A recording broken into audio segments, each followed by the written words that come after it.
weeks rest. So you're going to get full throttle sermon today and teaching. Because for the next 4 weeks, if you notice, we began the first verses of the 6th chapter of John today. For the next 4 weeks, the church is going to be unveiling for us John 6. We'll literally be reading through the whole chapter of John during these next 4 weeks, and it's all about the Eucharist. It's all a discourse on the Eucharist. If you notice today, there's a lot of bizarre stuff that's tucked in that first beginning, right? People are chasing Jesus because he's healing the sick and he's up a mountain. Then you have the miracle of the 5,000 and the feeding of the 5,000. And then there's that walking on water, I am he, be not afraid, tucked in. There's a lot of stuff. Really, the first 21 verses of chapter 6 are these events. And the second half is really Jesus' teaching on just what happened. But you have to hear it through first century Jewish ears, or none of this makes sense. As I keep saying over and over again, if you want to be a good Christian, you have to be a good first century Jew. You have to understand what Jesus is coming at you with, his symbols, his theology. First century Judaism heard this completely different than probably you heard it today. It all starts in the garden. I'm going to keep bringing this up until you put it on my tombstone. It all goes back to the garden when we were created and humanity was created to enter into this beautiful kingdom of God. And what are the 3 signs of the kingdom of God? Pop quiz, Father's back. What are the 3 signs of the kingdom of God? Abundance. In the garden there is abundance. What flows from abundance? What's number 2? Peace. Wholeness, right? Shalom, wholeness. And then what is number 3? Unity. Good work. Good job, right? Abundance, peace, and unity. In the garden, there's abundance. God says, eat of any of the trees. God provides for us. He provides for us physically. He provides for us, more importantly, spiritually, because he is life. And where there is life, there is abundance. And so the sign of the kingdom is abundance, and God feeds us. By the way, all of the readings, the Old Testament reading, the Psalm, are all going to teach us about the Eucharist for the next 4 weeks. So take a look at Psalm 145 that we said. It's on page 7 today. Your kingdom is an everlasting kingdom. So the psalmist is talking about the kingdom. Your dominion endures throughout all ages. And then if you look, we all said it together. You open wide your hand and satisfy the needs of every living creature.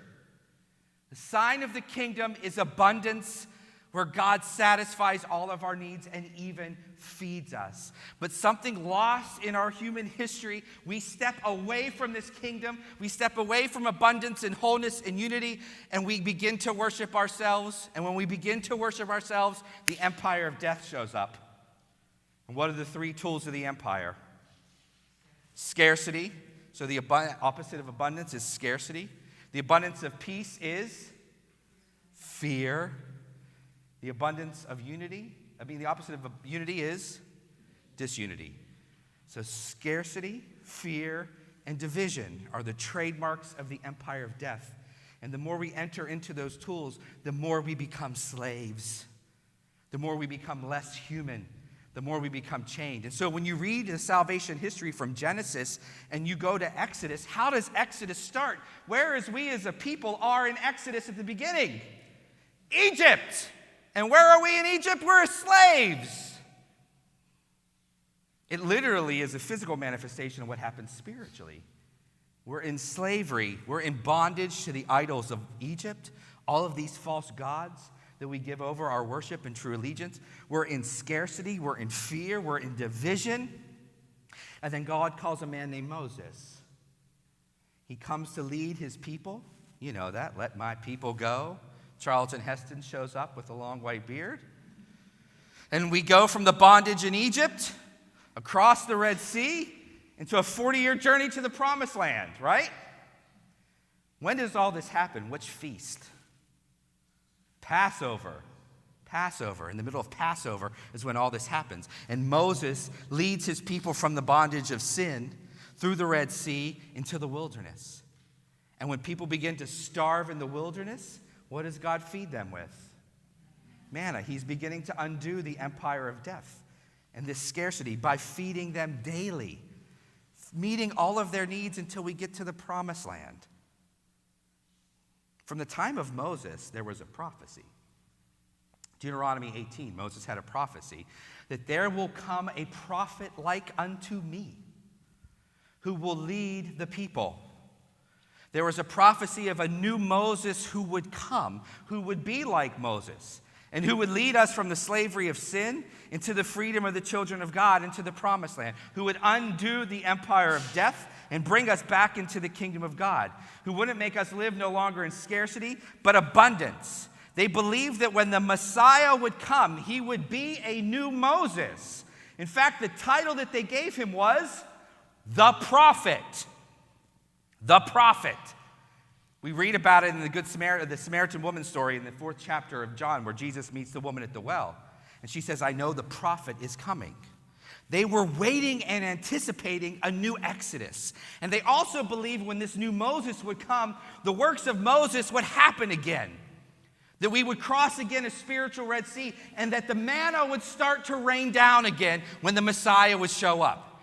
This was first century Judaism. They were expecting this. They were waiting for it. And now we can actually go to the Gospel of John. Go to page 9. Jesus went to the other side of the Sea of Galilee, also called the Sea of Tiberias. A large crowd kept following him. Why did they follow him? What's that second sentence say?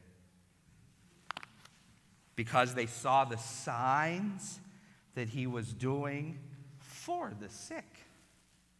What you're going to see in this Gospel of John is the dichotomy of people who are still bound to empire and the people who are moving to the kingdom.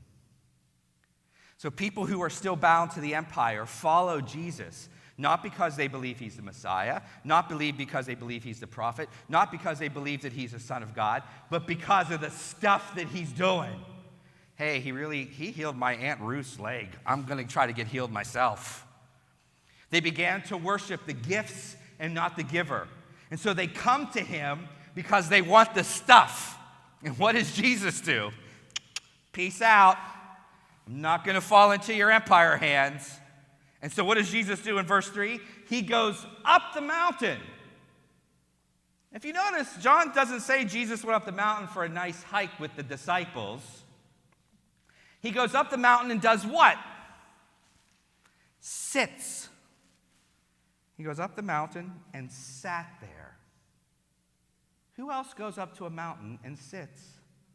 Moses. He's starting to do the stuff that Moses did.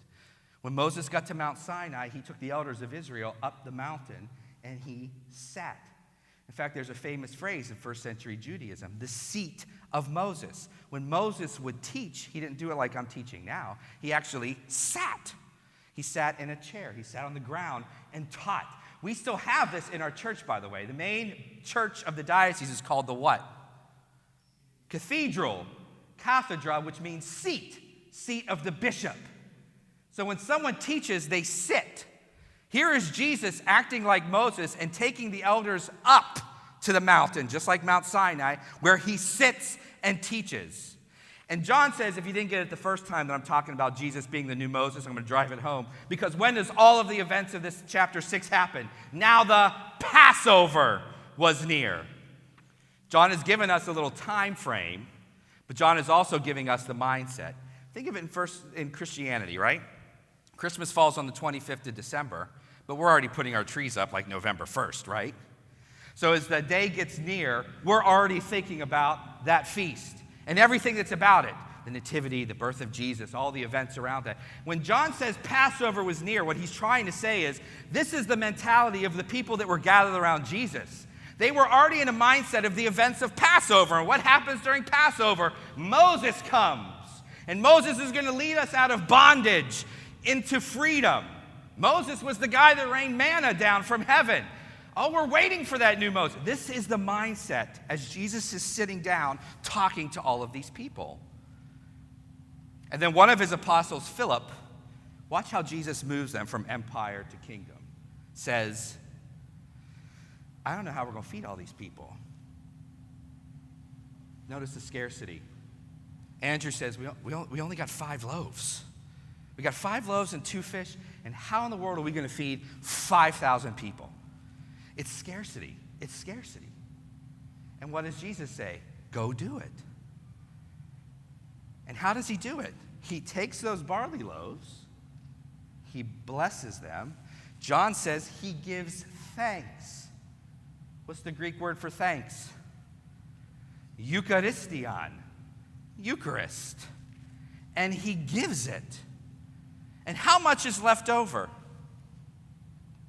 12 baskets. And if you notice what John says, after they were satisfied. Remember that line from Psalm 145? You satisfy their needs.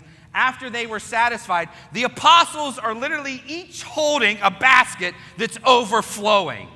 Do you see how he moved them from scarcity to abundance? Guys, we went from 5 loaves to you have a whole basket, every single one of you, and it's overflowing. Do you see how my kingdom will work? It's no longer going to be about this scarcity of death, but it's going to be about abundance in the kingdom. It's about abundance. And when the people are fed, what do they say about Jesus? This is indeed the prophet. Notice they've moved from Jesus healing them to he might be the new Moses. And then Jesus takes his disciples further. Because then we have this weird thing in there where they're in a boat. These are fishermen, right? They're in the Lake of Galilee. And Jesus walks on the water. And he says to them what? It is I. In Greek, ego eimi. What was said to Moses? I am.